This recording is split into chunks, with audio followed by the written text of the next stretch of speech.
They say that an intro can either make or break a video, so it's time to get this thing broken. Can I be honest with you all for a second? I hate being in the online film community. I've met some really cool people in it, and I'd consider a couple friends, but the overall vibe is a bit weird to me. It gives off the same aura as when I was in university studying filmmaking. It's just a giant echo chamber of my peers being excessively masturbatory over the most basic of statements, and the rest of the mass raucously applauding such statements as "women in film good" or "a birth of a nation bad" as revelatory posturing. Don't get me wrong, my viewpoints align with the ones I mentioned, but you won't see me applauding someone for acknowledging the bare minimum. Anyways, another reason why I dislike being in the online film community so much is due to an intense lack of moral consistency in people's opinions. If an issue is risen to a high enough level of media prominence, people won't be afraid to hop on the hate bandwagon whether said hate is warranted or not. Unless it's one of their favorites, that is. In that case, people in the community seem to be very quick to defend the actions of those they admire or just completely ignore them in general. I mean, in all reality, that's the only reason that Chris Brown even has a fan base anymore. And one of the directors that seems to have one of the larger fan bases on the internet is Paul Thomas Anderson, or PTA, because I'm not saying his entire name for the rest of this video. Honestly, it's not hard to see why. The man is a legendary director, as every film he releases is often on the list of candidates for the best film of the year. Films like There Will Be Blood, The Master, Boogie Nights, and Phantom Thread are considered in the upper echelon of cinema altogether, and I'd be hard-pressed to disagree with that viewpoint. So you can imagine my excitement when my Christmas double feature came around last year, and the first film I had on the docket was the new, highly anticipated, and puffed up PTA joint, Licorice Pizza. Everyone in the online film space had been raving about it, and I tried to get as little information about it other than all the 5-star reviews I saw pouring in from my compatriots. The extent of my knowledge was that it was a throwback coming-of-age love story, and that sounded just about in my wheelhouse. As the lights turned on after the viewing experience had concluded, I was genuinely perplexed. First of all, just to get this out of the way, my opinion on the film was that it was just kind of fine. As a given with every PTA film, the technical elements are stunning and the editing blew me away on multiple occasions. The problem that I had was the lack of cohesion that the story seemed to have, as it was just a bunch of random events loosely strung together that didn't really give us any insight into the mind of the protagonists that we were supposed to be rooting for, while all they did was make stupid decision after stupid decision. I gave it a 6 out of 10, and it would have been left at that if there weren't two blatantly weird things staring me in the face as the credits rolled. One, and the only reason I'm not going to touch on this in depth is because it's not really a part of my video's narrative, was the character played by John Michael Higgins using a demeaning accent when talking to his Japanese wives. The 2 points of defense of the inclusion of those lines that I most often see is the classic, "Well, that's how things were back in the 70s when the story takes place," and he's clearly meant to be the buffoon in the situation, and that makes it okay. I'd like to briefly counter those defenses with a question. Was it necessary? When looking at the plot in general and taking into account all of the important emotional beats that the film hits and the defining traits of the characters we've been introduced to, do these 2 random instances really add to the film? The answer to that question, to me, is a resounding no. So, if it's not necessary, and it doesn't hold any merit that adds to the film in any way whatsoever, what's the point of putting it in the film? There is none, it's very dumb, and the criticism that is being levied towards PTA is completely valid. On to the next point of controversy that this video is actually about. As I sat in the theater while people were still filing out, I couldn't really process the fact that I had just watched a film that had the sole focus of developing a romantic relationship between a 15-year-old boy and a 25-year-old woman. At this point, my days had been broken by one of the theater's employees coming in to clean, so I scurried out and headed next door for my second screening. The film in question, you ask? Red Rocket. As opposed to Licorice Pizza, I did know more about Sean Baker's seventh feature, considering the fact that Tangerine was one of my favorite films of the 2010s, and I like to closely follow directors that I enjoy to that degree. While the theater was relatively filled for Licorice Pizza, and rightfully so considering that it was the day after Christmas, it was completely empty for Red Rocket. I'm aware that the advertising was prominent for the former, but it was still a bit of a surprise to see 0 other people show up to a Christmas Day release. It was rather enjoyable though, as the lack of constant whispering around me allowed me to be able to really focus my attention on the film that I was looking forward to most of that day. 2 hours later, the film ends and I'm pretty tired. My head is filled with jumbled up thoughts as I pick myself up, walk myself over to my car, and drive to the nearest Taco Bell for a little evening fill-up. So I'm sitting alone in the parking lot and writing up my review for Red Rocket on Letterboxd, and I come to a very interesting realization. Not only did I give the film a much higher score than Licorice Pizza, a 9 as opposed to a 6, but the relationship between an adult and a minor in it, which was displayed in a much more graphic manner, it didn't bother me nearly as much as the first screening of the day. I racked my brain for the answer as I finished my review, but as the night went on, it burrowed itself into the very back of my brain as the forefront was being filled with quesaritos and petting my dog repeatedly. And frankly, I didn't really think about it again. Until a couple of days ago. You see, at the Critics' Choice Awards, Jane Campion, director of The Power of the Dog, made a comment about Venus and Serena Williams that I very much did not agree with. In response to said comment, a relatively popular YouTuber quote retweeted an article about it with the caption, #Licorice Pizza Sweep. Instantaneously, all of the thoughts I had started rushing back. Why do most of my friends, who are usually so vehemently opposed to these types of things, just giving Licorice Pizza a pass? Am I crazy and just looking at it entirely wrong? And why did I have such a different and more comfortable experience with Red Rocket? With all of these questions on my mind, I did exactly what was necessary in that exact moment. I watched them both, desperately searching for answers. When I finished, not only had I found my answers, but I found a video idea. Which is what you're watching right now, obviously. Here's a title card halfway through the video, because I'm a maniac. There comes a time, honey, you'll make it. One day you'll learn, one day you'll learn, one day you'll learn.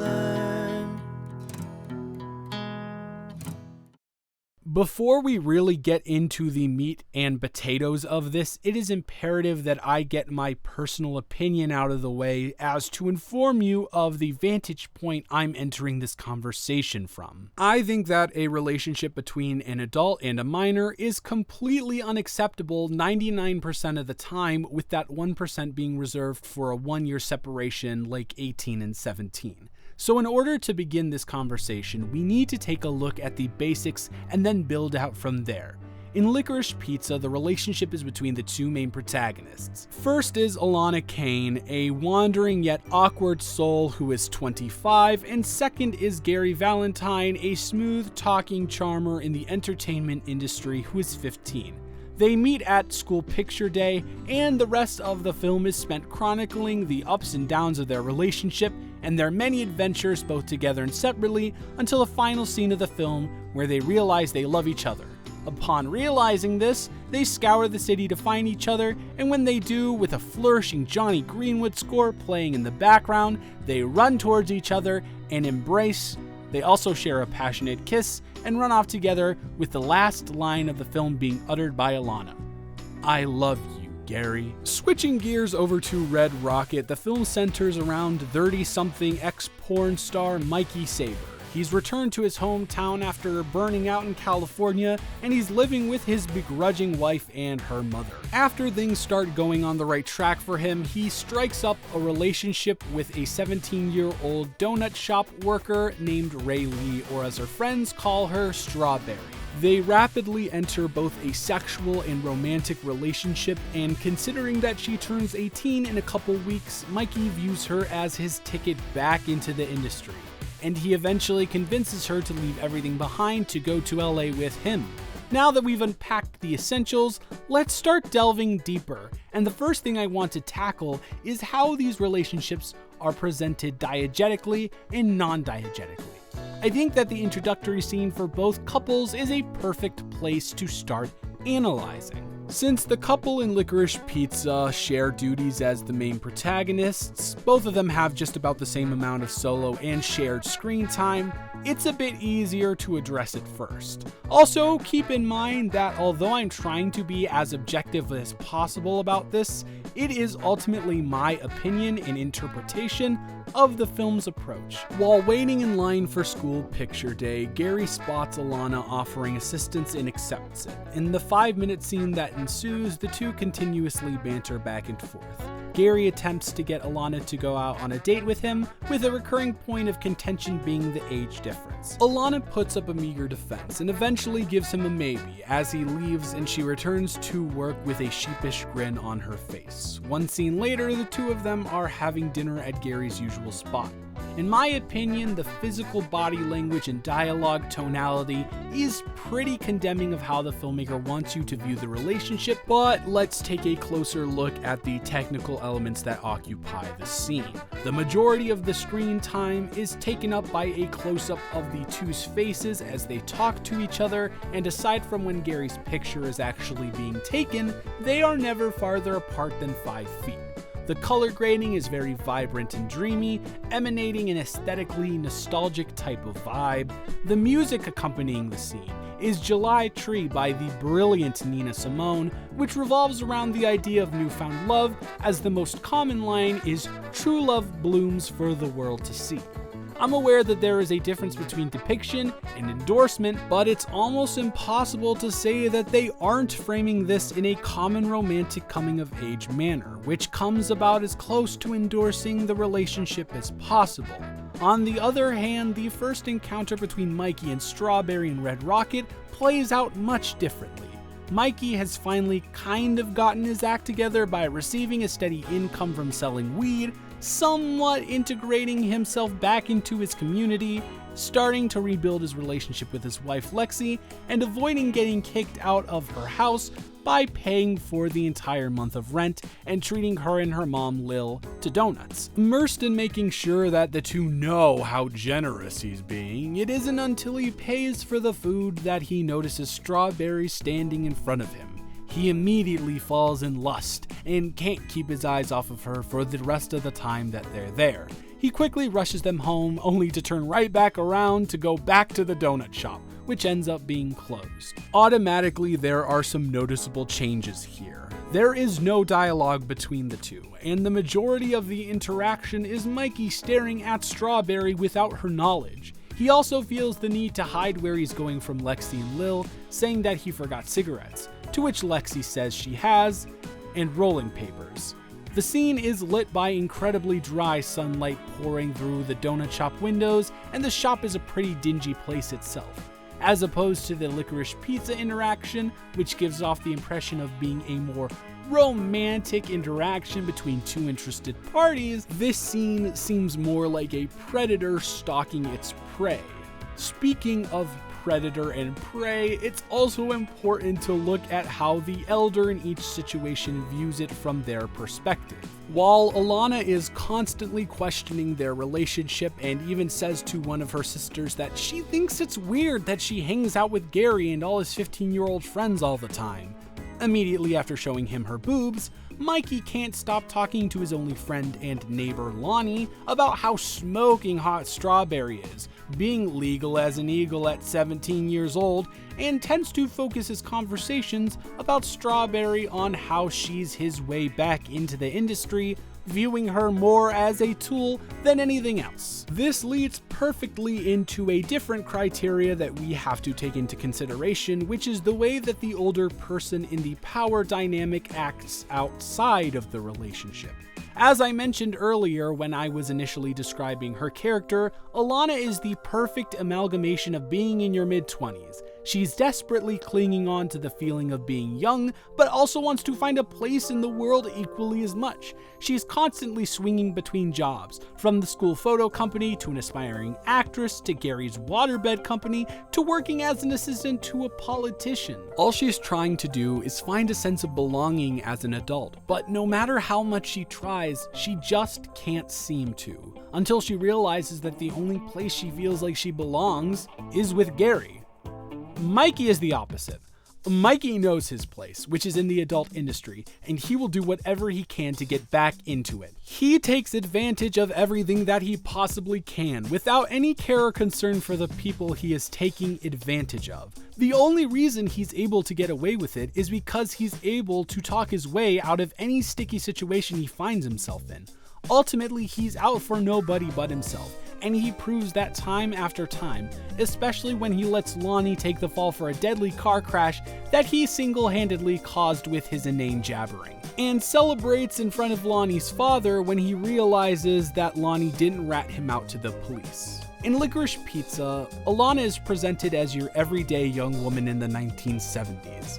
In Red Rocket, Mikey is presented as a manipulative sociopath who would sell his own mother down the river if it meant he could get even a taste of his glory days. Now that we've taken apart the psyche of both of the elders, we gotta look at the minor in both situations as well.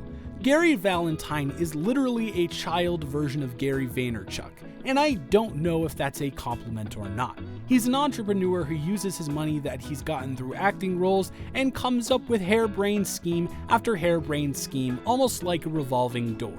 Waterbeds are the next big thing. Well, now there's a shortage of oil, so that's no good. Well, pinball machines are around here now, so what about a pinball arcade? Yeah, that'll work. He's constantly acting significantly older than he is to be taken seriously in his industry and to give off an air of professionalism. But he still makes mistakes and acts rashly like every teenager does. On the one hand, he has a heightened level of maturity due to his personal experiences, but on the other hand, he still is just an everyday kid who goes through the struggles an everyday kid who doesn't have a ton of supervision usually does. He has all of the money that he could dream of, yet he finds it difficult to find genuine connections with people. So once he finds Alana, he doesn't want to let go.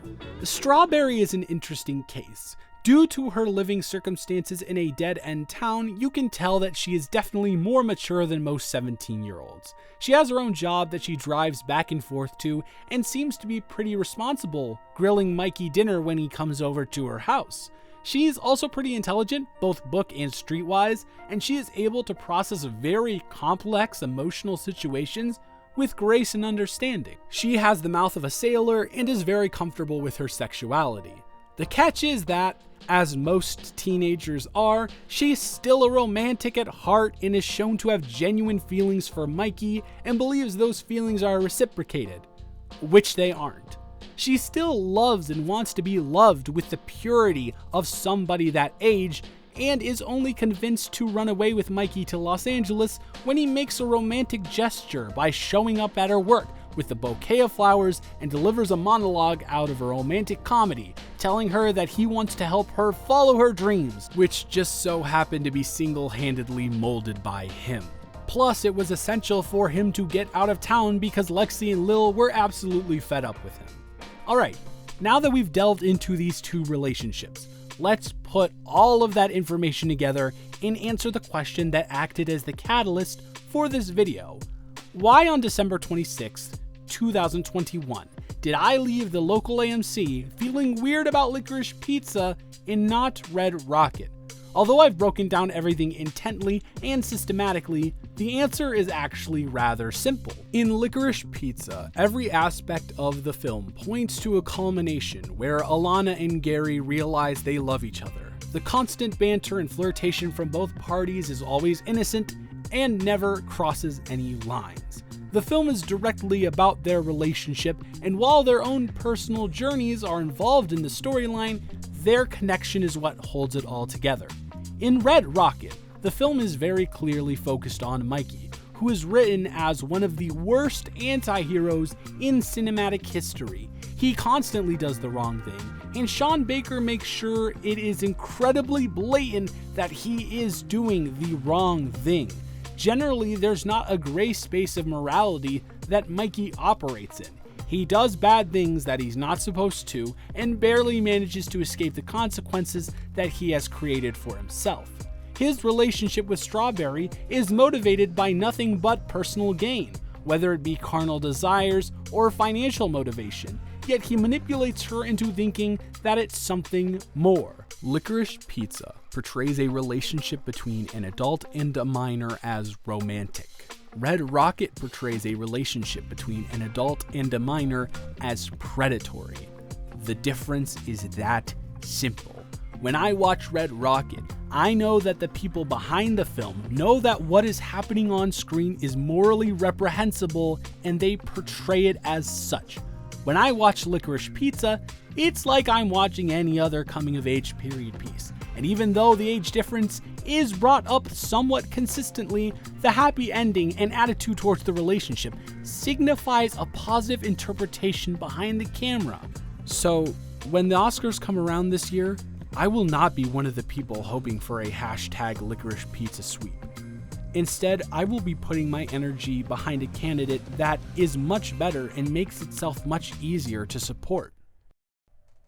Don't look up, baby! That's right! Bringing it home for the genius mind of Adam McKay, saying every Trump bad, pandemic crazy, world going to heck joke that we've heard over and over for the past 5 years! Hashtag don't look up, sweet baby, getting trending on Twitter, or else I'm never making a video again. Wait, why are you playing me off? Why am I playing myself off? Hey, I can totally